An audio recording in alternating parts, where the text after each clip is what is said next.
السلام علیکم، اردو جیولوجی کی نئی ویڈیو میں خوش آمدید۔ آپ نے اکثر لوگوں کو یہ دعا مانگتے ہوئے سنا ہوگا کہ یا اللہ ہمیں توبۃ النصوح کی توفیق عطا فرما۔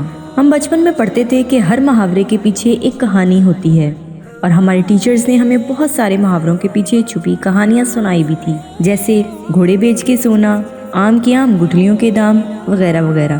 تو چلتے ہیں ہم ایک واقعے کی طرف۔ نصوح ایک عورت نما آدمی تھا، باریک آواز، بغیر داڑھی اور نازک انداز مرد۔ وہ اپنی ظاہری شکل و صورت سے فائدہ اٹھاتے ہوئے زنانہ حمام میں عورتوں کا مساج کرتا اور میل اتارتا تھا۔ کوئی بھی اس کی حقیقت نہیں جانتا تھا کہ وہ عورت ہے یا مرد ہے۔ یہ طریقہ اس کے لیے ذریعہ معاش بھی تھا اور عورتوں کے جسم سے لذت بھی لیتا تھا۔ کئی بار ضمیر کے ملامت کرنے پر اس نے اس کام سے توبہ تو کر لی، لیکن ہمیشہ توبہ توڑ دیتا تھا۔ ایک دن بادشاہ کی بیٹی حمام گئی۔ حمام اور مساج کرنے کے بعد پتہ چلا کہ اس کا قیمتی موتی کھو گیا ہے۔ بادشاہ کی بیٹی نے حکم دیا کہ سب کی تلاشی لی جائے۔ سب کی تلاشی لی گئی، مگر ہیرا نہیں ملا۔ نصوح رسوائی کے ڈر سے ایک جگہ چھپ گیا۔ جب اس نے دیکھا کہ شہزادی کی کنیزیں اسے ڈھونڈ رہی ہیں تو سچے دل سے خدا کو پکارا اور گڑ گڑا کے بولا کہ میں توبہ کرتا ہوں اور وعدہ کرتا ہوں آئندہ کبھی بھی یہ کام نہیں کروں گا۔ میری لاج رکھ لیا میرے مولا۔ دعا مانگ ہی رہا تھا کہ اچانک باہر سے آواز آئی، نصوح کو چھوڑ دو، ہیرا مل گیا ہے۔ نصوح نے قدرت کا کرشمہ دیکھ لیا تھا اور ہمیشہ ہمیشہ کے لیے اس کام سے توبہ کر لی۔ کئی دنوں سے حمام نہ جانے پر ایک شہزادی نے بلاوا بھیجا کہ حمام آ کر میرا مساج کرے، لیکن نصوح نے بہانہ بنایا کہ میرے ہاتھ میں شدید درد ہو رہا ہے، میں نہیں آ سکتی۔ نصوح نے دیکھا کہ اس شہر میں رہنا اس کے لیے مناسب نہیں ہے۔ سبھی عورتیں اس کو چاہتی ہیں، اس کے ہاتھ کا مساج پسند کرتی ہیں۔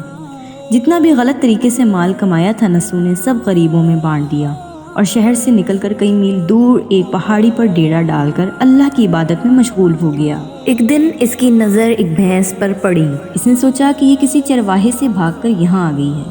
جب تک اس کا مالک نہ آ جائے تب تک میں ہی اس کا دیکھ بھال کر لیتا ہوں، لہٰذا اس کی دیکھ بھال میں مشغول ہو گیا۔ کچھ دن بعد ایک تجارتی قافلہ راستہ بھول کر ادھر آ گیا، جو سارے پیاس کی شدت سے نڈھال تھے۔ انہوں نے نصوح سے پانی مانگا۔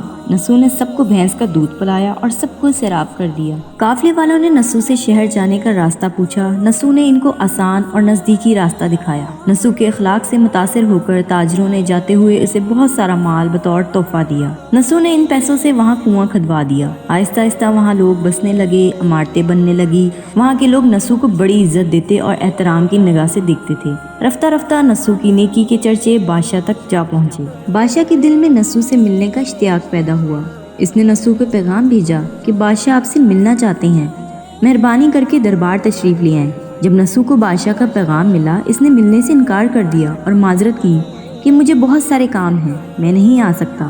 بادشاہ کو بہت تعجب ہوا، مگر اس بے نیازی کو دیکھ کر ملنے کی طلب اور بڑھ گئی۔ بادشاہ نے کہا کہ اگر نصوح نہیں آ سکتا تو کیا ہوا، میں چلا جاؤں گا۔ جب بادشاہ نصوح کے علاقے میں داخل ہوا، خدا کی طرف سے ملک الموت کو حکم ہوا کہ بادشاہ کی روح قبض کر دی جائے۔ چونکہ بادشاہ بطور عقیدت مند نصوح کو ملنے آ رہا تھا، لوگ بھی نصوح کی خوبیوں کے گرویدہ تھے، اس لیے نصوح کو بادشاہ کے تخت پر بٹھا دیا گیا۔